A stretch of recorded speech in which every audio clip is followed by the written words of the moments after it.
अस्सलाम वालेकुम नाज़रीन, you watching upfront with Mona Alam. बिजली के बिलों में रिलीफ तो मिला, लेकिन पंजाब सिर्फ क्यों है उस रिलीफ के लिए, पंजाब को ही इस रिलीफ जो है वो क्यों दिया गया है? ऐसा लगता है कि हुकूमत ने ये रिलीफ अनाउंस करके अपने ही हलक में खड्डी जो है फंसा ली है और अपने ख़ास तौर पर इत्तेहादियों से भी पंगा मोल ले लिया है, क्योंकि तमाम तर जो इत्तेहादी हैं अब उसमें एक ज़बान होते हुए ये नज़र आ रहे हैं और ये कहते हुए नज़र आ रहे हैं कि तमाम तर रिलीफ जो है वो सिर्फ पंजाब स्पेसिफिक क्यों है। इस हद तक बात की जा रही है कि क्या शहबाज शरीफ साहब सिर्फ पंजाब के वज़ीर आज़म हैं, पूरे मुल्क के वज़ीर आज़म नहीं है। वहीं दूसरी तरफ जो PMLN जिस पार्टी की तरफ से जो ये रिलीफ का इनिशिएटिव है उनकी तरफ से, और ख़ास तौर पर चीफ मिनिस्टर पंजाब मरियम नवाज साहिबा ये कहती हुई नज़र आती हैं इन हर डिफेंस कि ये उन्होंने अपने बजट से ये जो तमाम एलोकेशन है या कुछ अपनी बजटरी जो एलोकेशंस हैं वो यहाँ पर एलोकेट की हैं और अपनी तरफ से उन्होंने यहाँ अमेंड्स किए हैं, तो लिहाजा ये जो रिलीफ है पंजाब ने अपने खुद के बजट से ये एक गुंजाइश निकाली है और फिर ये सब्सिडी की गुंजाइश उन्होंने अपने आवाम को दी है। तो अगर वो चाहते हैं, अगर दीगर सूबे चाहते हैं कि इसी तरह का इसी तर्ज का रिलीफ वहाँ पर भी दिया जाए, तो जो तमाम तर सूबों के जो वज़राए आला हैं ये उनके करने का काम है, तो गोया उनसे रुजू किया जाए, उनसे रब्ता किया जाए। अगर ये बात वो सिंध के लिए करती हैं तो इनडायरेक्टली वो ये बात बेसिकली अपने ही इत्तेहादी हुकूमत, अपने इत्तेहादी पार्टनर्स यानी कि पीपल्स पार्टी को कर रही हैं, मुराद अली शाह साहब को कर रहे हैं कि पीपल्स पार्टी दरअसल अपने किटी से ये रिलीफ उनको दें। बहरहाल ये कहीं उनके लिए अपने लिए आगे आने वाले दिनों में प्रॉब्लमेटिक तो नहीं हो जाएगा, क्योंकि अब एलाइज अपोजिशन का तो काम ही है नाराज़ होना, और अपोजिशन तो बहरहाल पहले से ही नाराज़ थी, बल्कि एक बैक एंड फोर्थ होता ही रहता था वज़ीर आला KP और वज़ीर आज़म या वफाक के दरमियान बिजली के हवाले से, और ख़ास तौर पर बिजली के नरखों के हवाले से, लोड शेडिंग के हवाले से कि KP में लोड शेडिंग क्यों इतनी है। लेकिन अब ये मामला अपोजिशन से बढ़कर इत्तेहादी जमातों तक जा पहुंचा है। हुकूमत के लिए ये कितना अलार्मिंग है, इसके ऊपर बात करना बड़ा ज़रूरी है। और PTI या ख़ास तौर पर जो इस वक्त अपोजिशन का इत्तेहाद है, led by of course primarily PTI, वो ये कहते हुए नज़र आते हैं कि तमाम तर ये जो मुश्किलात हैं इनका एक ही हल है, और वो ये है कि हमारे फाउंडर यानी कि इमरान खान साहब, उनकी आज़ादी, उनको जेल से रिहा किया जाए और उनको मुल्क के जो काम हैं, उनकी भागदौड़ है, वो संभालने का मौका दिया जाए। और अगर ऐसा हो जाता है तो तमाम तर ये प्रॉब्लम्स एक चुटकी में गोया हल हो जाएंगे। क्या वाक़तन ऐसा है? Is this close to reality? इसके ऊपर बात करना ज़रूरी है। लेकिन बहरहाल नाज़रीन, इन अहवाल पर, बिलखुसूस बिजली के मामलात पर, पूरे इशू के ऊपर जो सियासत हो रही है, जो कि हुकूमत के लिए प्रॉब्लमेटिक, खासी प्रॉब्लमेटिक साबित हो रही है, उन अहवाल से कुछ चीज़ें देखते चलिएगा। 12 जुलाई 2024 में IMF और पाकिस्तान के दरमियान $7 अरब कर्ज प्रोग्राम का स्टाफ लेवल मुआहदा तय पाया था। आज आलमी मालियाती इदारे IMF के एग्जीक्यूटिव बोर्ड के इजलास का अगस्त का कैलेंडर जारी कर दिया गया है। 28 अगस्त तक के कैलेंडर में पाकिस्तान एजेंडा में शामिल नहीं है। IMF के साथ मुल्क में तवानाई के शोबे की रिट को बहाल करने, निर्खों के बरवक्त एडजस्टमेंट और लागत में कमी के लिए फैसला कुन इस्लाहात लाने पर भी इत्तेफाक किया गया था। हुकूमत ने IMF को यकीन दिलाया था कि बिजली के शोबे में सभी सार्फिन को सब्सिडी देने के बजाय सिर्फ ज़रूरतमंद कम आमदनी रखने वाले घरानों को टारगेटेड सब्सिडी दी जाएगी। लेकिन जुलाई में हुकूमत ने 200 यूनिट वाले जो सार्फिन हैं उनको जुलाई तक सितंबर तक रिलीफ दिया है। रिलीफ के लिए तरक्याती बजट में 50 अरब रुपए कटौती की गई। लेकिन गुज़िश्ता दिनों में हुकूमत पंजाब ने 500 यूनिट तक 14 रुपए फ़ी यूनिट तक रिलीफ देने का फैसला किया। पंजाब हुकूमत के फैसले के बाद हुकूमती इत्तेहादी जमातों ने इस फैसले पर तनकीद शुरू कर दी, जिसकी अभी हम बात भी कर रहे थे। उनके मुताबिक इस फैसले से बाकी सूबों में एहसास महरूमी में इजाफा होगा। पंजाब की तरह सिंध में भी बिजली के बिलों में रिलीफ देना चाहिए, ये मुतालबा है। वज़ीर बल्दियात सिंध सईद गनी का कहना था कि 2 माह का रिलीफ सियासी दिखावा हो सकता है, लॉन्ग टर्म रिलीफ नहीं है। जबकि MQM रहनुमा फारूक सत्तार भी मैदान में आए और उनका कहना था कि ये सारा सियासी खेल अपना वोट बैंक मजबूत करने के लिए है। मुस्तफ़ा कमाल साहब भी पीछे न रहे। उन्होंने कहा कि शहबाज शरीफ सिर्फ पंजाब के वज़ीर आज़म नहीं और नून लीग सिर्फ पंजाब की पार्टी नहीं है। वफाकी वज़ीर इत्तलात अता तारड़ साहब भी इन हिज डिफेंस सामने आए और उनका कहना है कि बिजली के बिलों में रिलीफ पर तनकीद के बजाय इसको सराहना चाहिए था। पूरे मौजू पे नाज़रीन बात करते हैं और कुछ उन अफराद से भी बात करते हैं, उन अशखास से भी बात करते हैं जो कि at the helm of affairs in तमाम मामलात को देखने आए हैं। फौरी तौर पे उनका रुख करती हूँ। जनाब अली परवेज़ यहाँ स्टूडियोज़ में हमें ज्वाइन करते हैं, पाकिस्तान मुस्लिम लीग नून के stalwart state minister for all the relevant matters, economic affairs as well as power की भी जो तमाम तर मामलात हैं वो देखते हैं। वेरी वार्म वेलकम अली साहब, थैंक यू, आप आए हैं और आई होप कि इन तमाम सवालात पे हमें आपसे मच नीडेड क्लैरिटी मिलेगी। ज़ैन हुसैन कुरैशी नाजरीन हमें ज्वाइन करते हैं, मेंबर कौमी असम्बली पाकिस्तान तहरीक इंसाफ से। अपनी जमात के हवाले से हमेशा से आपका एक बड़ा बेबाक व्यू पॉइंट रहा है और ऑफ कोर्स इकोनॉमिक व्यू जो मामलात हैं उन पे भी आपके जो स्टैट्स हैं there very rock solid on their place. तो वेरी वार्म वेलकम ज़ैन साहब। आप भी इसमें बताएंगे कि किस वजह से आप समझते हैं कि एहसास महरूमी होगी और दीगर सूबों में जो ये डिप्रिवेशन का एहसास है ये बढ़ेगा, और क्या वाक़तन PTI को हुकूमत दे देना ये इन तमाम तर मामलात का हल है? अली परवेज़ साहब, आपसे बात का आगाज़ करती हूँ। बहुत सारे वैसे तो तनकीद है, मैंने इब्तदाइये में भी काफ़ी कुछ शामिल किया है, आई थिंक आपने भी सुना होगा। मुस्तफ़ा कमाल साहब आई थिंक इसमें सबसे शार्प क्रिटिसिज्म कर रहे हैं और वो कह रहे हैं कि ये वज़ीर आज़म सिर्फ एक सूबे के वज़ीर आज़म नहीं है, ना आपकी जमात एक सूबे की जमात है। ये बिल्कुल एक सिमिलर क्रिटिसिज्म है जो कि आप पे पहले ही वज़ीर आला खैबर पख्तूनख्वा करते हैं कि आप सिर्फ एक सूबे तक महदूद हैं। आप उनको इसलिए टारगेट करते थे क्योंकि वहाँ PTI की हुकूमत है, बाकियों को भी अब आप टारगेट करने लग गए जहां आपकी इत्तेहादी हुकूमत में। देखिए मोना, मेरे ख्याल से ये जो पंजाब हुकूमत का एक इनिशिएटिव है जिसके अंदर उन्होंने 500 यूनिट्स तक जो लोगों की कंजम्पशन है उसके अंदर 14 रुपए की रिलीफ देने की बात की है, आप उस पस मंज़र से ये बात कर रहे हैं। देखें तो इसमें तो वज़ीर आज़म साहब का तो कुछ लेना देना नहीं है। वज़ीर आज़म साहब ने तो पहले फ़ैसला किया था कि मैं 200 यूनिट तक लोगों को तहफ़्फ़ुज़ देना चाहता हूँ। हमारे पास उसके लिए जो भी रिसोर्सेज अवेलेबल थी उनको उन्होंने रीप्रायोरिटाइज़ किया, कुछ उन्होंने डेवलपमेंट फ़ंड से अपने पैसे निकाले, अपने जिस हद तक बेल्ट टाइटनिंग करके उन्होंने 2 महीने की रिलीफ दी। उसके बाद 18वीं तरमीम के बाद आप जानती हैं ज़्यादातर जो वसाइल हैं वो सूबों की तरफ चले गए हैं। अब वहाँ पे जो सूबाई हुकूमतें हैं उन्होंने अपनी तरजीहात ख़ुद तय करनी है। अगर मरियम नवाज़ साहिबा ने ये तय किया है कि 45 अरब रुपए वो खर्च के अगर वो 500 यूनिट तक लोगों को, क्योंकि आप ये भी याद रखिएगा ये वो लोग हैं जो शहरों के अंदर बसते हैं, जो गाँवों के अंदर बसते हैं, जो पिछले 3 सालों से जो महंगाई 40% के ऊपर थी और जिसको आज बड़ी मुश्किल से काफ़ी हद तक लगाम डाल ली गई है, उससे महंगाई से पिसे हुए लोग हैं। तो अगर वो चाहती हैं कि हम 2 महीने के लिए तहफ़्फ़ुज़ दें और इससे हमारा IMF के साथ जो टारगेट्स, जो प्रोविंशियल सरप्लस का जो अग्रीमेंट है, जो ज़रूरी इनकम टैक्स का कुछ वायोलेट नहीं होता, तो ये तो सूबाई हुकूमतों का उसके ऊपर अपना इनिशिएटिव है ना। उसके अंदर प्राइम मिनिस्टर को ले आना या मियाँ नवाज शरीफ साहब को ले आना या किसी और को ले आना, तो मेरे ख्याल से मियाँ नवाज शरीफ साहब को इसलिए लाया जा रहा है अली साहब क्योंकि वो खुद तो मौजूद थे, उनको लाया नहीं जा रहा, वो खुद मौजूद थे जब ये ऐलान किया गया। मौजूद थे कि आज पंजाब के अंदर पाकिस्तान मुस्लिम लीग नून की हुकूमत है और ये उनका एक बहुत बड़ा इनिशिएटिव है। जो एक लोग जिसके ऊपर वो अपना खदशे का इजहार कर रहे हैं कि this is a temporary relief, मैं I concede to that point, it is a temporary relief, but Mona इसके पीछे मंतक है, क्योंकि जब ये 200 यूनिट तक वफाकी हुकूमत ने किया ना तो उसके पीछे सोच ये थी कि गर्मियों के अंदर लोगों की कंजम्पशंस बढ़ती हैं। इस वक्त क्योंकि कंजम्पशन भी बढ़ती है तो बिलों का जो इम्पैक्ट, कीमत के बढ़ने का impact many times over magnify हो जाता है। तो अगर आप इन 2 महीनों के अंदर अगर लोगों की तकलीफ को इंसुलेट कर देंगे तो आगे सर्दियों में उनकी कंजम्पशन कम होना शुरू होगी और बिजली के बिल कम होना शुरू हो जाएंगे। तो हेयर मी आउट, तो देन हुकूमत के पास तकरीबन 8, 9, 10 महीने की रनवे मिल जाती है जिसके अंदर वो अपनी इस्लाहात जो आप जानती हैं वो चाइनीज़ गवर्नमेंट के साथ भी इंगेज करके वो हासिल करने की कोशिश कर रही हैं, लोन्स को भी रीप्रोफाइल करने की कोशिश कर रही हैं, इंपोर्टेड कोल से लोकल कोल पे कन्वर्ट करने की कोशिश कर रही हैं, आपकी डिस्ट्रीब्यूशन कंपनीज को प्राइवेटाइजेशन के लिए तैयार करने की कोशिश कर रही हैं, चोरी चकारी जो यहाँ पे पावर सेक्टर के अंदर हो रही थी उसको करेक्ट करने की कोशिश कर रही हैं। तो बिल्कुल टेम्पररी रिलीफ है, but then it feeds into providing you a runway जिसके अंदर आप मोर परमानेंट मेजर्स को इनकॉर्पोरेट कर सकें और इस बीमारी को कंट्रोल कर सकें। 2 महीने में आप and I want to keep this fact based क्या कहते हैं एनालिसिस। मैं यहाँ पे सनसनी फैलाने के लिए आपके पास आके नहीं कह रहा कि जी ये 10 खानदान है कि 20 खानदान है, क्योंकि Mona at the end of the day जो 2000 का कैपेसिटी चार्ज है 40 खानदान ये वाली, देखें दैट इज सेकेंडरी।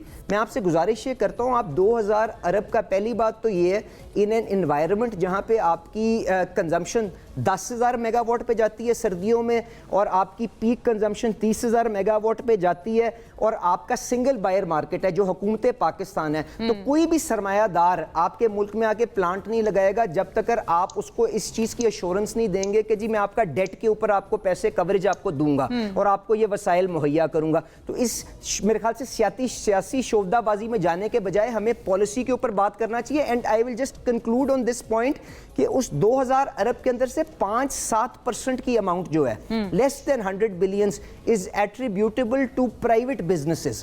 उसके अलावा 50% हुकूमत के अपने मंसूबे हैं, जिसके अंदर 80% डेट है, और बाकी के जो कॉस्ट है वो सारी सीपेक के प्लांट्स हैं। तो इसलिए the solution is not to vilify जिन लोगों ने आके 18 घंटे की लोड शेडिंग खत्म करने के लिए हमें मदद की। The real strategy should be, the real strategy should be, देखिए आईपीपी तो एक चैनल है ना कि आप टैरिफ बेस्ड, आप उसके अंदर आप इन्वेस्टमेंट को जिन्होंने मदद की और जिन्होंने आपके मुल्क में आके लोड शेडिंग खत्म की, उन्हीं को आप लोग विलिफाई कर रहे हैं। ये गलत बात है। अगर उन्होंने कुछ गलत किया है, अच्छा, पहले मैल प्रैक्टिस को एस्टैब्लिश करें कि क्या गलत किया है, ठीक है। अदरवाइज अगर पॉलिसी डिजाइन गलत था तो आप उन लोगों को कटहरे में खड़ा करें। That is all. मैं मैल प्रैक्टिस की भी आपसे गुजारिश करूंगी कि मैल प्रैक्टिस को एस्टैब्लिश करें, जो उनकी तरफ से क्लेम किया जा रहा है कि मैल प्रैक्टिस है कि जी कुछ खानदान हैं इसमें, कुछ लोग हैं, अशराफिया हैं, और फिर बहुत आपने एग्जॉर्बिटेंट किस्म के रेट्स उनको आपने ऑफर किए जो कि बिल्कुल अगेंस्ट कंपेटिटिवनेस थे। ज़ैन कुरैशी साहब, do you have a point on this?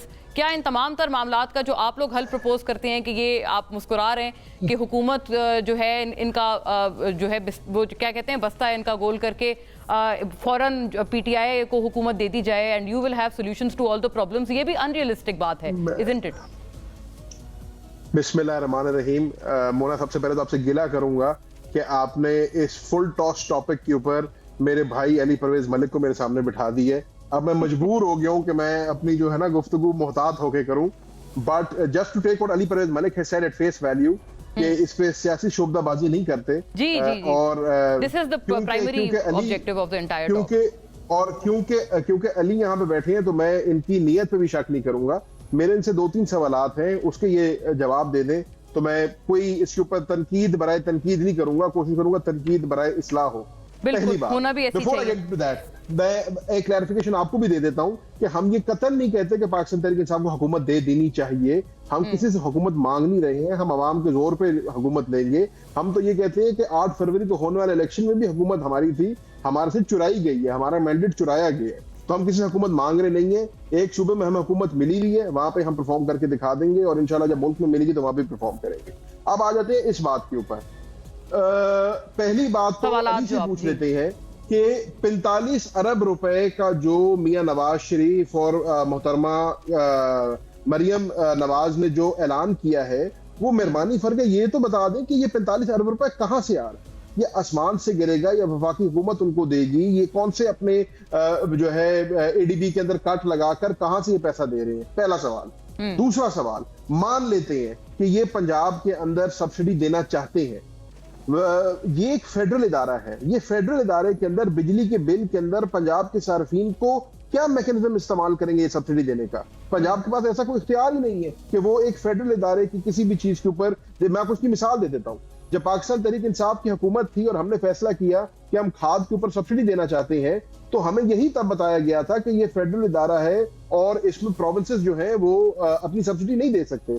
So Ali, if he can tell us कि ये कैसे इसके ऊपर देना चाह रहे हैं। दूसरी बात, अगर मैं ये बात करूं ना मोना, तो मैं इनका मुखालिफ हूं, मैं इनका जो हूं अपोनेंट हूं, तो मेरे पास तो आपके लिए इसका वेस्टेड इंटरेस्ट है। लेकिन मसला ये है कि इनके इत्तेहादी जो है ना, वो भी इसको मुस्तफा कमाल साहब ने आई वॉश का लफ्ज इस्तेमाल किया, उन्होंने सियासी शोबदाबाजी का लफ्ज इस्तेमाल किया। फारूक सत्तार साहब ने कहा कि ये एक ड्रामा रचाया जा रहा है, ये वो कह रही है, मैं नहीं कह रहा। और उसकी वजह ये है कि this is not practically possible. अब इसका दूसरा, ये तो प्रैक्टिकल पहलू आ गया, इससे एक सियासी पहलू भी आ जाता है। Because Ali is a brother of mine और मेरा तो एक बरादराना मशवरा होता है इनके साथ कि मियां नवाज शरीफ साहब का वहां पर बैठना, आप कहते हैं वो वहां पर बैठे थे, इमरान खान साहब पे तनकीद की जाती थी कि वो खैबर पख्तूनख्वा क्यों जाके बैठते हैं। मियां नवाज शरीफ साहब पे भी बहुत की जाती थी कि वो वहां से चला रहे हैं और उनका रिमोट कंट्रोल जो है खान साहब के पास है। अब जब मियां नवाज शरीफ वहां पर बैठते हैं और वो कहते हैं कि हम पंजाब को ये रिलीफ देंगे, तो मेरे समझने में ये पॉलिटिकल फोपा था, ये पॉलिटिकल गलती थी। और उसका आपने देखा कि इनके इत्तेहादी जो बाकी सूबों में है उन्होंने उस पर तनकीद की है। ये ऐसा क्यों है कि पंजाब को प्रेफरेंशियल ट्रीटमेंट मिल रही है और बाकी सूबों को ये रिलीफ नहीं मिल रही? क्या वो पाकिस्तान के शहरी नहीं है? ज़ैन साहब, वो कहते हैं जो उन्होंने एलोकेशन जो बनती थी, जो तरक्याती एलोकेशन थी, उन्होंने बजट के हिसाब से, जो कि ज़ाहिर पार्लियामान ने अप्रूव किया है, वो सारी उन्होंने तमाम तर दीगर सूबों को भी दी हैं। अब आप मरियम नवाज साहिबा का इस पर जवाब भी जरूर देखिएगा, जो उन्होंने ट्वीट किया है, वो ट्वीट करके भी यही कह रही हैं। वो कह रही हैं, उन्होंने बल्कि इनफैक्ट मुखातिब किया है मुस्तफ़ा कमाल साहब को, और वो ट्वीट में यही बात कर रही हैं कि आप अपने वजीर आला को बोलें। उन्होंने उनके प्रेस टॉक की फोटो लगाई है, प्यारे मुस्तफ़ा भाई, पंजाब ने ये रिलीफ मुफ्त में नहीं बल्कि अपने अवाम के लिए पैसे देकर लिया है, और इसके लिए पंजाब ने अपने बजट से 45 अरब रुपए अदा किए हैं। मुझे खुशी होगी अगर आप हुकूमत सिंध से बात करें और वो भी अपने अवाम को ये रिलीफ फराहम करें। शुक्रिया। या नाजरीन भी देख सकते हैं। इस पे मेरे 2 पॉइंट्स लेने जी। पहला पॉइंट मेरा इस पे ये है कि हुकूमत पंजाब कह रही है कि जो सार्फिन 500 यूनिट से कम इस्तेमाल करते हैं उनको हम 14 रुपए फी यूनिट की रिलीफ देंगे। पहली बात तो मैंने जैसे पहले अर्ज किया कि मैकेनिज्म क्या होगा रिलीफ देने का, ठीक है, मैकेनिज्म पूछ लेते हैं। हाँ। 2 महीने। दूसरी बात ये कहते हैं कि जी अब अली परवेज ने एक लॉजिकल बात की है कि जी ये जो 2 महीने ये पीक के महीने हैं, इन 2 महीनों में उनको हम रिलीफ दे देंगे तो आगे जाके हमारे लिए आसानी पैदा हो जाएगी। लेकिन बसद एहतराम जितने सार्फिन 500 यूनिट से कम इस्तेमाल करते हैं 14 रुपए के रेट के ऊपर 2 महीने नहीं, आप मुश्किल से 4-5 दिन की रिलीफ उनको दे सकते हैं। So the maths isn't adding up. ये दूसरा पॉइंट आ गया। तीसरा पॉइंट इसमें ये आ गया कि मेरी बात को छोड़ें, पाकिस्तान पीपल्स पार्टी जो कि इनकी इत्तेहादी है, उन्होंने इनको कहा और मौका दिया मरियम बीबी के प्रेस कॉन्फ्रेंस के बाद कि 14 रुपए फी यूनिट आप पंजाब के सार्फिन को देने की बजाय अगर 5 रुपए फी यूनिट अक्रॉस पाकिस्तान दे दें, कम, हाँ, रिलीफ कम दे दें, लेकिन वो जो क्वांटम है उसको कम कर दें, लेकिन उसको थोड़ा वाइड स्प्रेड कर दें। Fair enough. हाँ, बुरा, हाँ, बुरा वो तालबा नहीं है। हो जाएगा, सियासी भी फायदा हो जाएगा, और ये जो आप एक प्रोविंशियलिज्म की हवा इसको दे रहे हैं वो भी नहीं होगी। मेरे समझने में अगर ये अपने इत्तेहादियों की बात मानते हैं तो एक माकूल सजेशन है वो। प्रोविंशियलिज्म की जो हवा है वो पहला इल्जाम नहीं है आप लोगों पे अली साहब, इससे पहले भी वो कहते रहे हैं। जो अली अमीन गंडापुर साहब तो आप पे तनकीद ही यही करते हैं सिरे से, और मियां साहब आई थिंक केपी जाकर भी अपने एक जलसे में ये बात कर चुके हैं कि मैं केपी के अवाम से नाराज हूँ, वो ठीक इंतखाब नहीं करते लोगों का और वोट ठीक नहीं देते। नहीं तो मोना, आपका इतराज़ ये है कि मरियम साहिबा को चाहिए था कि वो सिंध के लिए रिलीफ अनाउंस कर देते अपने बजट के जरिए। ये आपका इतराज़ है। प्राइम मिनिस्टर करते। मेरे भाई ने जैन की मैं निहायत ही इज्जत और एहतराम करता हूँ, मेरे छोटे भाइयों की तरह, बिकॉज इसने हमेशा जो आज भी बात की है इसकी हमेशा नीयत ये हुई है कि कोई इस्लाह का पहलू हम उसमें से निकाल के रखें। आई एम ग्लैड एटलीस्ट नीयत पे शक नहीं है दोनों तरफ। मैंने ना कभी किया है, ना मेरी ये सियासत है, which is not the case generally. मैं हमेशा क्या कहते हैं, जो ये पॉजिटिव अपनी इनपुट देंगे, मेरे दरवाजे इनके लिए खुले हैं, जब मर्जी आए, जो मर्जी बताना चाहते हैं मैं इनके लिए हाजिर हूँ, उसमें कोई ऐसी बात नहीं है। और जहाँ तक ये जो फॉर्म 47-45 की बहस है ना, I don't want to engage in that conversation, but point ये है कि मैं तो अभी इलेक्ट होके आया हूँ ना, मेरे सामने कोई मुद्दई जिसने मेरे खिलाफ कोई कंप्लेन जमा कराई हो वो आगे है ही मौजूद नहीं, तो मैं इस बहस के अंदर पढ़ना नहीं चाहता। और लीगल फोरम्स मौजूद हैं, आप उसमें जाएं, इनकी सियासी हक है कि ये अपना एक्सरसाइज करें वो राइट, या अपना अदम एतमाद उन इदारों के ऊपर कर दें जिन्होंने इस प्रोसेस को रन करना है। ये जो यहाँ पे मीठा मीठा हप हप वो जो झूठा वो क्या कड़वा कड़ा तू जो है ना, ये मुनासिब नहीं है, and I don't want to get into this conversation. और दूसरी बात ये, इन्होंने कहा 45 अरब आएगा कहाँ से, मैंने तो आपको बता दिया, उन्होंने अपने खर्चों को रीप्रायोरिटाइज करके, बेल्ट टाइटन करके, जिस तरह शहबाज शरीफ साहब ने किया कि अपना पीएसडीपी कम करके 50 अरब निकाल के 200 यूनिट तक करके लोगों को तहफ़्फ़ुज़ दिया। मरियम नवाज साहिबा अपने अखराजात को भी रीप्रायोरिटाइज करेंगी, अपनी डेवलपमेंट बजट को भी स्पेंड करेंगी और वहाँ से 45 अरब रुपए निकाल के आएंगी। अब इन्होंने कहा कि जी इसका पेमेंट मैकेनिज्म क्या होगा। ये देखें, अब मेरा भाई इतना समझदार आदमी है, एक एक चीज़ को समझता है, बट नाइविटी अगर यहाँ पे अगर नाइविटी का कार्ड खेलना चाहे तो मुनासिब तो नहीं है ना। देखें, every single consumer is mapped आपकी डिस्ट्रीब्यूशन कंपनी के अपने नेटवर्क के अंदर, उसके साथ एक मीटर असाइंड है, उसके साथ उसका शनाख्ती कार्ड असाइंड है। वफाकी जो सूबाई हुकूमत है उसने उनसे कहना है कि जी मुझे अपना क्लेम जनरेट कर दें, सूबाई हुकूमत चेक काट के डिस्ट्रीब्यूशन कंपनी को दे देगी, ना कोई सर्कुलर डेट ऐड होना है, ना कुछ और होना है। और नहीं देखें, वफाक जो भी क्लेम आएगा देखें, सूबे की तरफ से नहीं किसी भी सारिफ की तरफ से बिल्स के थ्रू वफाक उसको अकोमोडेट करेगी। वफाक has nothing to do with this. वफाक के पास तो माशाल्लाह ये एक ऐसा निज़ाम बन गया हुआ है कि हम जब आप देखें ये एनएफसी अवार्ड के पास, वफाक के पास तो इतने वसाइल मौजूद नहीं है कि वो सूद अपने जो नेट जो उनके रिजर्व्स उनके पास रह जाते हैं, जो नेट रिसोर्सेज रह जा सकते हैं, वो पे कर सकें। हमने IMF की शराकतदारी के साथ जो बजट बनाया है, हम तो एक बड़ा क्लियर पाथ के ऊपर चल रहे हैं और हमने इस पाकिस्तान के अंदर इस्तेकाम को एंकर करना है। उसके बाद सूबों के पास रिकॉर्ड एलोकेशन जारी है। पूछे तो सही ना मेरे बाकियों के पास भी जारी है, ये उनका एक्चुअली कंसर्न ये है कि शायद ये पंजाब के पास ही जारी है। मोना एक्सप्लिसिट बात ये है, शायद कोई करता नहीं है इतना। NFC अवार्ड के अंदर हर सूबे के शेयर तय, उसी फॉर्मूले के तहत सारे सूबों को पैसा जाता है। अगर आप चाहते हैं कि आप अपने वसाइल जो हैं एक ऐसी BRT में लगाएं जो चलती कम और जलती ज्यादा हो, तो ये तो आपकी अपनी प्रायोरिटी है ना। अगर आपने जाके वहां पे इकोनॉमिक लोड शेडिंग को अपने लोगों के खत्म करने के लिए के लॉ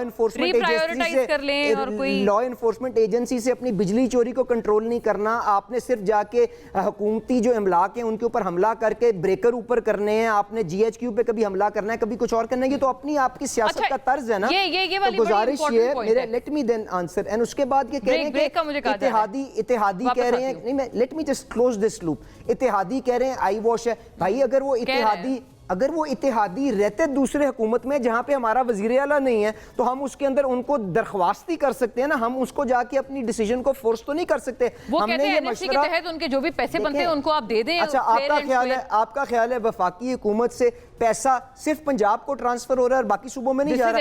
एब्सोल्युटली नॉट। गिला ये है कि जो वहाँ की सूबाई हुकूमतें हैं, जो मुराद अली शाह साहब हैं, वो क्यों नहीं रीप्रायोरिटाइज करके 14 रुपए की रिलीफ देते? तो ये मुस्तफा कमाल साहब को जाके उनसे एजिटेट करना चाहिए, वो भी तो उनके इत्तेहादी हैं ना जी, वो भी तो इस सारी गवर्नमेंट के अंदर बैठे हैं। And prime minister can only request there is a bigger resource envelope जो सूबों के अंदर मौजूद है उसके मुताबिक इस्तेमाल करें। कर दिया आपने, कहा है कि ये वाली एलोकेशन ऐसा नहीं है कि आप कोई खास चीज पंजाब को दे रहे हैं और दीगर सूबों को नहीं दे रहे। After a break on this नाज़रीन।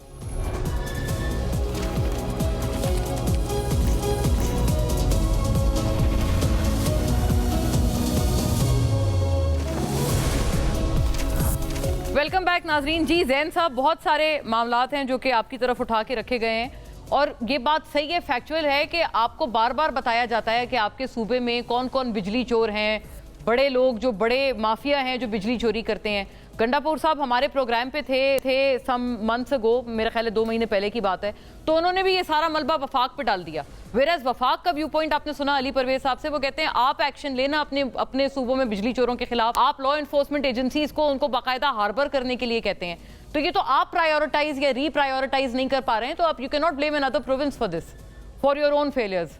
मोना देखिए, मुझे थोड़ा सा जो है ना दुख हुआ इस बात पे। मैं एक्चुअली चाहता था कि अली की और हमारी जो है ना गुफ्तगू थोड़ी सहर हासिल हो, लेकिन अली ने भी टिपिकल वो नून लीगी जो है ना अपना वो वतीरा रखा है कि नाना कहते हुए भी हर चीज कह गए, और इनके पास एक ये घिसा पीटा रिकॉर्ड है कि जी सरकारी अमलाक को आग लगा दी, ये कर दी, वो कोई बात बिजली पे हो रही है, बात मुल्क में रिलीफ देने की हो रही है, इनको BRT याद आ गई है, इनको याद आ गई है। तो मैं इनको सिर्फ ये बताना चाह रहा हूँ इनकी इतला के लिए, वो को मैं वहां नहीं जाना चाहता था कि आपकी ऑरेंज लाइन और आपकी जंगला बस सर्विस जितनी कामयाब है वो भी दुनिया ने देखा है, बट जहां पे रिलीफ देने की बात आती है तो खैबर पख्तूनख्वा के अंदर भी हमने रिलीफ दिया है। इस बजट के अंदर हमारा हेल्थ केयर बजट आपसे ज्यादा है, हमारा हेल्थ केयर बजट आपसे ज्यादा है। हमने अपने किसानों को गंदम के पैसे पूरे दिए हैं, और अगर पिछले पूर्व में चले जाएं तो 2 साल कोरोना के होने के बावजूद भी हमने एक्चुअल रिलीफ आवाम को दिया था। 12,000 रुपए हर किसी के घर में पहुंचाए थे, लोगों के चूल्हे बंद होने से बचाए थे।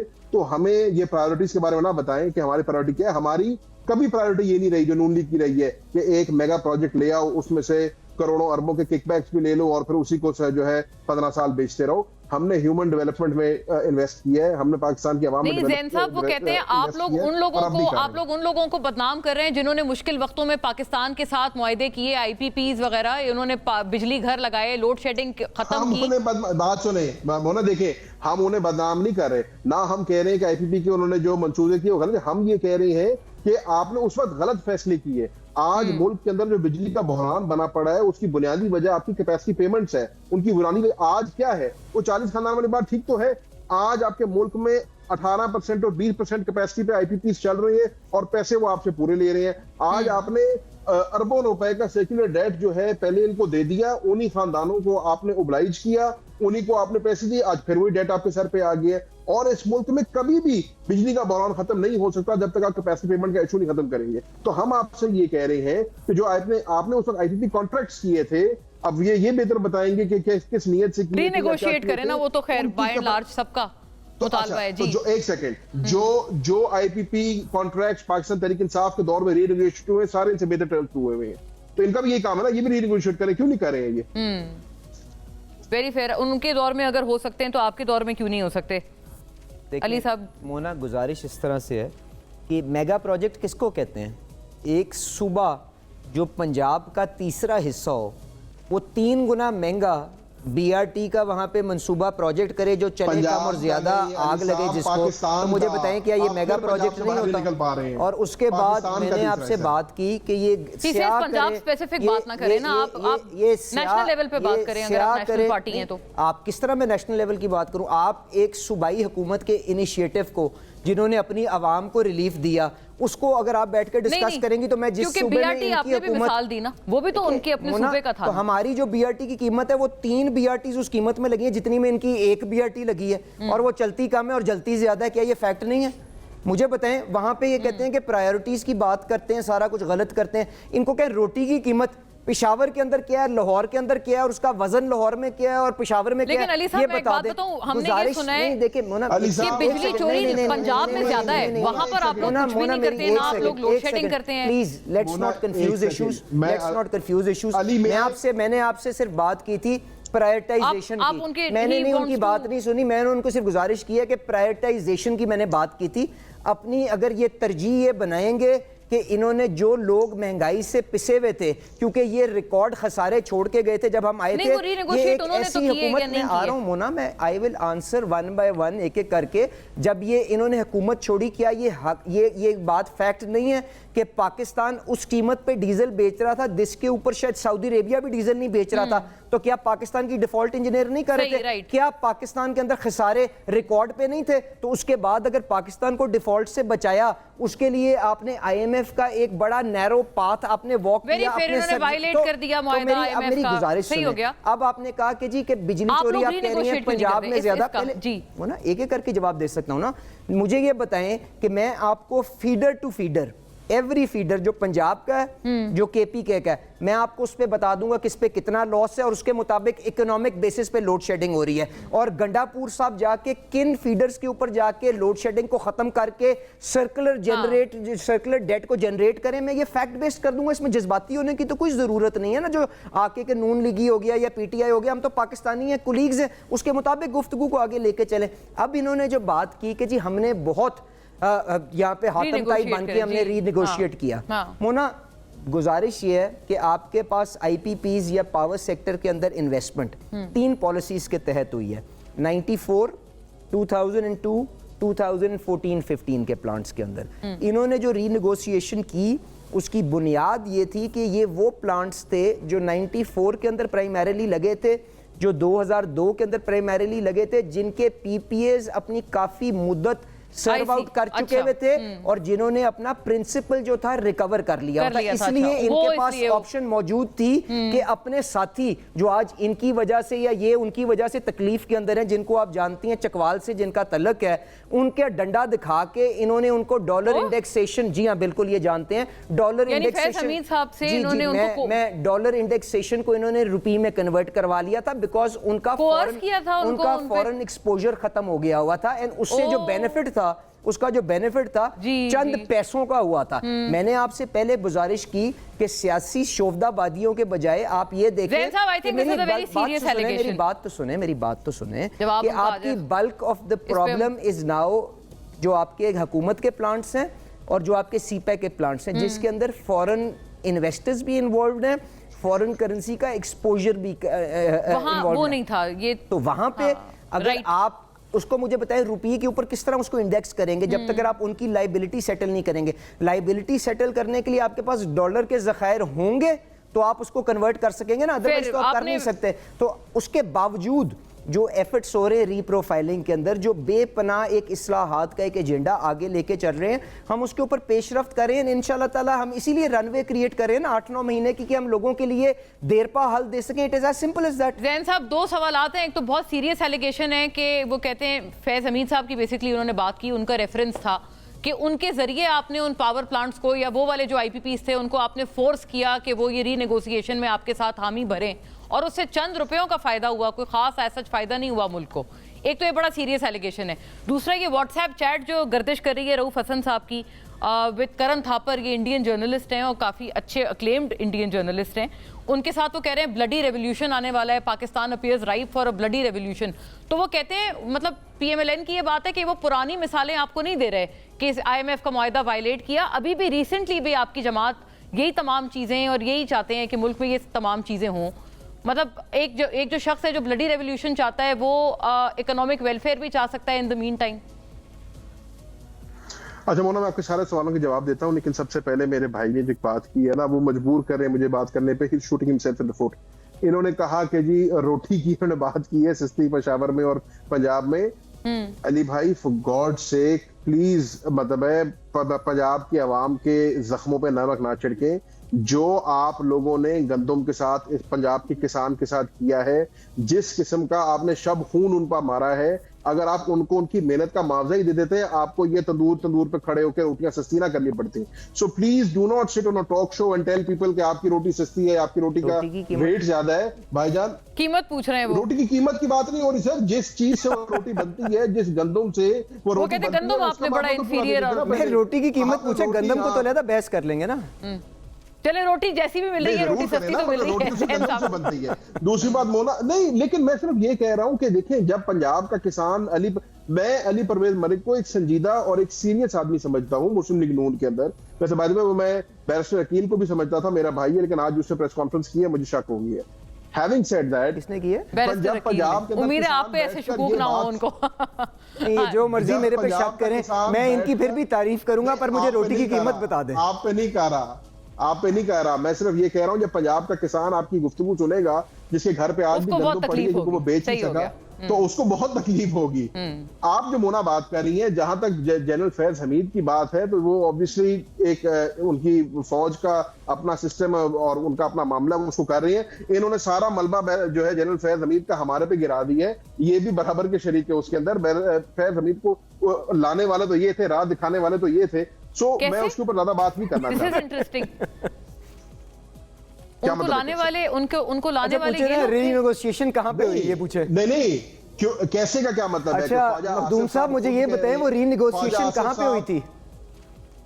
कौन सी नेगोशिएशन? वो बेसिकली ये उनका एलिगेशन है, जैन साहब मैं अर्ज करूं, वो ये कह रहे हैं कि आपने जो रीनेगोशिएट किया था ना जिन बिजली घरों से, वो आपने उनके प्रेशराइज और किस तरह किया था, ये भी पूछे। वो कहते हैं आपने डंडे के जोर पे उनको रीनेगोशिएट करने पर मजबूर किया था थ्रू जनरल फैज हमीद। अली परवेज मलिक साहब का क्लेम है, मेरे इल्म में तो ऐसी कोई बात नहीं है। I can not speak to something I don't know. वो उनका डिनायल आ गया। ये क्लेम करेंगे तो ये खुद प्रूव करें। तीसरी आपने मुस्कुरा क्यों रहे हैं आप इस चीज पे? बोल गया आपने, मैं ऑनेस्टली सर, मैं आपसे झूठ थोड़ी बोलूंगा। आप तोहमत लगा सकते हैं, आपको पूरा।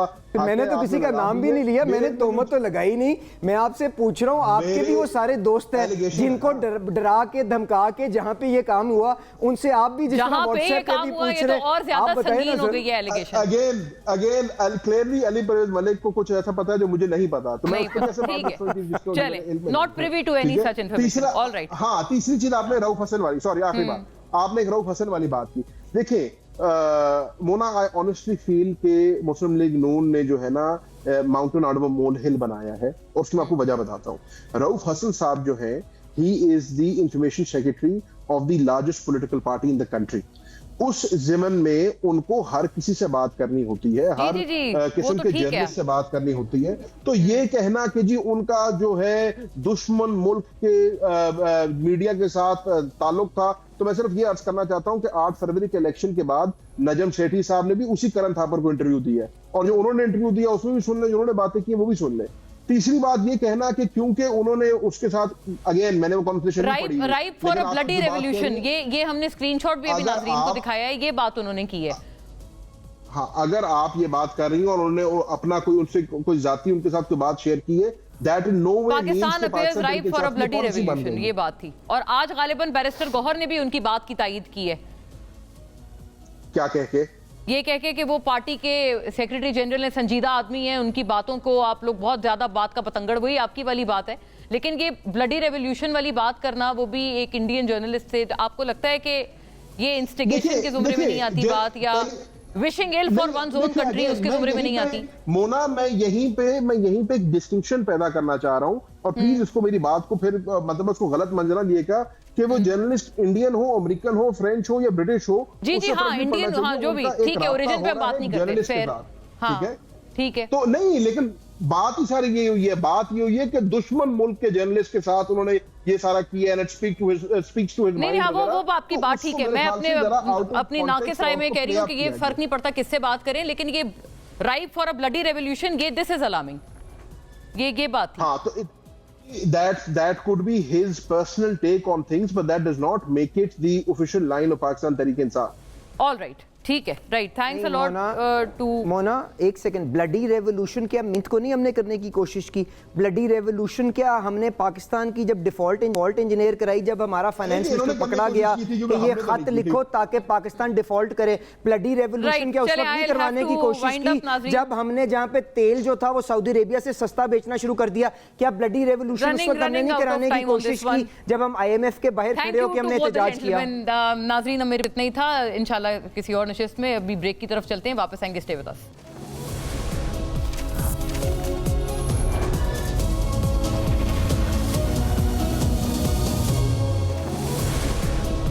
वेलकम बैक नाजरीन। मैं भी यहाँ स्टूडियोज में मौजूद हजरात से ये अर्ज कर रही थी कि ये T20 मैच तस्वुर करके हम इस मामले को यहाँ ओपन टू डिबेट करते हैं कि जो ऑडियो लीक्स वाला मामला है उसमें इस्लामाबाद हाई कोर्ट को बिलखुसूस चीफ जस्टिस बाबर सत्तार को जो है वो रोक दिया गया है समाअत करने से, और मौजूद सुप्रीम कोर्ट के ऑर्डर्स है। बाबर सत्तार नहीं, हाई कोर्ट के अंदर प्रोसीडिंग्स, हाई कोर्ट के अंदर, चलें हाई कोर्ट के अंदर, लेट्स, हाँ, बेंच को कहते हैं, लेट्स रीफ्रेज इट। तो स्टार्टिंग फ्रॉम AQS, आप बताएं ठीक किया है ये, और वो रोकना सही है? क्योंकि वो कहते हैं आप ऑलरेडी एक मामले में आप अग्रीव्ड पार्टी हैं।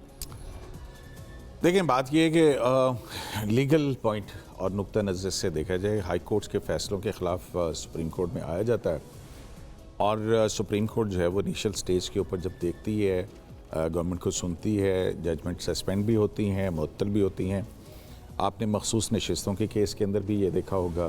फिर उसके बाद तो वो तो पहली हेयरिंग के अंदर ही हो गया था, उसी वक्त बुला के लोगों को, इलेक्शन कमीशन को, अटॉर्नी जनरल को, और फ़ौरन 15 मिनट के अंदर जो है वो स्टे कर दिया गया था। हालांकि उसकी रिपरकशंस देखें क्या थी। अब ये जो ऑडियो लीक्स का केस है, ये मेरा ख्याल में होना चाहिए, वो करेंगे।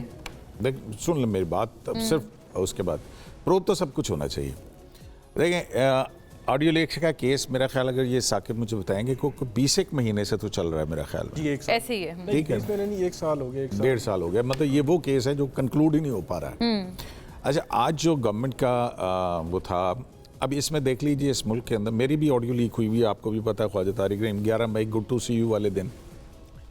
तो जाहिर है उसको रहा है जी, हाँ, नहीं, मतलब कि वो यादें हैं ना, अब क्या किया जा सकता है, तल्ख यादें हैं, हाँ, तल्ख नहीं है, पता नहीं क्या। मैं सोच रहा हूँ कि प्रोब के लिए शायद जो सिद्दीकी साहब ने कहीं रब्ता किया हो, कहीं किसी फोरम पे, या किसने टेप की है, किसने टेप की, पॉइंट तो यही है, असल पॉइंट प्राइवेसी तो है, प्राइवेसी वाली। अच्छा, उसके अंदर हो सकता है ख्वाजा तारिक रहीम साहब ने लीक की हो। मैं मोबाइल के अंदर मैं भी रिकॉर्ड कर लेता हूँ, ठीक है ना। अभी एक मेरी बात हुई है, मैंने रिकॉर्ड की है, आया बाकी, क्योंकि कोई जर्नलिस्ट होते हैं ऐसे, देखे ना, आई एम ए जर्नलिस्ट, हाँ, ठीक है, सबूत होना चाहिए बहुत सारी चीज़ों का, क्योंकि फौरन यहाँ पे कंटेक्ट करते हैं, तो you must have your proofs. मतलब कि जर्नलिज्म करके जो है ना, वो समझे हैं हमने कहाँ माशाल्लाह। सिद्दीकी साहब 2 फोन, मोबाइल फोन के साथ वेल इक्विप्ड हैं टू डू। तीसरा भी है। ओ खैर, साकिब साहब, तो अब आप ये देखिए कि टाइमलाइन देखिए, ऑडियो लीक के ऊपर जो है वो गवर्नमेंट ऑफ पाकिस्तान एक कमीशन बनाती है, और वो हाय राफिया कमबख्त मार्शल्लाह क्यों नहीं लगाते हैं वाली ऑडियो लीक के ऊपर दामाद जो है वो बैठता है, बेंच हेड करता है, उस ऑडियो लीक कमीशन को, जो कि नोटिस जारी करता है, उसको काम से रोक दिया जाता है। और फिर जब कहा जाता है कि आप ना सुने, वो कहते हैं कि हम सुन सकते हैं। वो केस पेंडिंग पड़ा हुआ है। शायद उस वक्त कमीशन बनता और ऑडियो लीक्स के ऊपर बात ना आती, लेकिन उसके साथ ही साथ नजमुस साकिब की जब ऑडियो लीक होती है टिकट बांटते हुए, पार्लियामानी कमेटी वो उसको प्रोब करना चाहती है, लेकिन पार्लियामानी कमेटी को रोक दिया जाता है। और फिर उसके बाद जो है ये मामला यहाँ से निकल के ये बुला के उनसे पूछा गया नजमुस साकिब को, और जिसके साथ गुफ्तगू हुई थी उसको, कि आप दोनों के दरमियान ये गुफ्तगू हमारे हुई थी साथ या भी नहीं एक हुई साकिब है, थी? साकिब बशीर साहब। साकिब ये साहब मामला बिल्कुल बड़ा इंपॉर्टेंट है कि और- भाई हाँ। आपकी राइट टू प्राइवेसी खोज इज रखना चाहिए। इंपॉर्टेंट, लेकिन सारे फैक्ट्स के साथ Fair enough, साकिब presumption साहब। के ऊपर आप जो है वो हाई नहीं कर कमबख्त सकते। मार्शल लॉ क्यों नहीं लगाते? नहीं, मसला ये है कि जो प्राइवेसी है उसको प्रोटेक्ट करने के लिए इस्लामाबाद हाई कोर्ट ने ये केस आगे बढ़ा रही थी, और इसमें प्रेयर क्लास में मौजूद है जो उन्होंने इख्तियार से तजावुज़ की बात की है। मेरा ख्याल में जब नेक्स्ट हियरिंग होगी तो उसमें चीज़ क्लैरिटी हो जाएगी। दूसरी बात यह है कि अगर आज जिस तरह सुप्रीम कोर्ट ने कहा उस बात पे जाएं तो प्राइम मिनिस्टर पाकिस्तान की अगर ऑडियो टेप लीक होती है तो इसका मतलब ये हुआ कि उससे पूछा जाए कि आपने कहाँ से ये कैसे लीक हो गई, और उससे ये पूछा जाए। तो फिर अगर without किसी जज evidence की और फैमिली उसके की होती कैसे हो सकते है, हैं? किसी ब्यूरोक्रेट की कैसे होती कर है, सकते किसी हैं? आम मुझे सिविलियन बताएं की होती है, एक तो वो मुतासर है, फिर आप उसको कहें कि हाँ जी कैसे हुई है। मुझे ये पसंद आए या ना आए कि मेरे किसी के बयानिए को सपोर्ट करता हो या ना करता हो, साकिब साहब, मुकम्मल करें। लेकिन मामला ये है किसी के बयानिए को सपोर्ट करता हो या ना करता हो। ये हमने देखा कि एक साल में दर्जनों ऑडियो लीक्स हुई जो एक स्पेसिफिक एक बयानिए को सपोर्ट कर रही थी, तो वो गलत था। आपको, मुझे हो सकता है वो पसंद ना हो, मुझे हो सकता है पसंद हो, लेकिन यह है कि ये मैटर नहीं करता। प्रोटेक्शन आइन ने दी है प्राइवेसी की। अब होता क्या है, एक साल हो गया है, जो पीटीए है उसने गलत बयानी की इस्लामाबाद हाई कोर्ट के सामने, अगस्त में जवाब दिया, एक रिप्लाई दिया, फिर दिया अक्टूबर में, फिर अभी मार्च में दिया, 3 रिप्लाईज दिए, और ये बताया कि हमने सर्वेलेंस की किसी को इजाजत नहीं दी। और जाके जो मोबाइल कंपनी थी उन्होंने आके सारा कुछ खोल के रख दिया। उन्होंने कहा, इन्होंने हमें कहा था सिस्टम लगा के दें, सारा कुछ करके दें। 40 लाख लोगों का एक टाइम पे जो एक्सेस वो हो रही है, सर्वेलेंस हो सकती है, एक मुमकिन है, सिस्टम लगा हुआ है पूरा। तो वो उसने बताया, पीटीए के चेयरमैन और उनके मेंबरान के खिलाफ शोकाज किया हुआ है कि आपने गलत बयानी की। फेडरल गवर्नमेंट अटॉर्नी जनरल आए, उन्होंने कहा कोई सर्वेलेंस की इजाजत नहीं। प्राइम मिनिस्टर ऑफिस से उन्होंने कहा जी हमारा तो कोई ताल्लुक नहीं। कंटेम्प्ट में भी मामला लग सकता है। कंटेम्प्ट में क्या कि जस्टिस बाबर सत्तार को एक दफा कहा आप पीछे हट जाएं, मतलब ये उनको, आपको पता है वो जो चीज बैक ऑफ वाला मामला आया था, फिर 4 इदारे, ये आईबी, एफआईए, जो पीटीए और पैमरा, ये चारों पहुंच गए कि रिक्यूज करें। तो अनफॉर्चुनेटली बहुत कम टाइम में नाज़रीन इसके हवाले से एक फिक्रा मुझे कहने दीजिए कि जब अब सब पता लग रहा है कि फैज़ का मतवाजी नेटवर्क जो आईएसआई के मुकाबले आईएसआई खड़ी की जा रही थी, अगर उनकी सर्वेलेंस हो रही हो और उस वक्त ये सब कुछ जो है वो सहूलत पे, लेकिन जैसे बाबर कर दिया जाए तो मेरा ख्याल बहुत बड़ा सवाल है। जज है, मेरे ख्याल उनके हवाले से ये बात मुनासिब नहीं है। वो बड़े नाज़रीन सारे जज इंडिपेंडेंट है यार, कौन सा नहीं है। काश इसमें हमारे पास होता, लेकिन unfortunately running out of time. Thank you to the gentleman. अल्लाह हाफिज़।